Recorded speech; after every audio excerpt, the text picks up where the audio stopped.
16 ήταν όλα της εντάξει.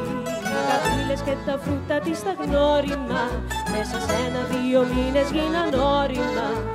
Θαύμαζαν γνωστοί και φίλοι κάθε νέα της καμπύλη.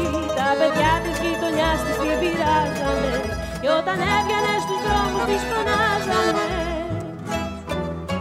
Πόσο έχεις μεγαλώσει, Πέπα, Πέπα, και έχεις γίνει άλλη τόση και κάνεις πια κι αμίζοπλή.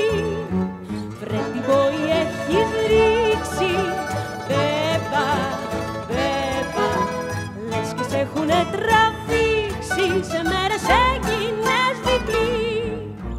Πέπα, Πέπα, πώς το λένε, σ' αγαπώ, Πέπα, Πέπα, στο στεράκι εδώ που έχω 2 λόγια να σου πω.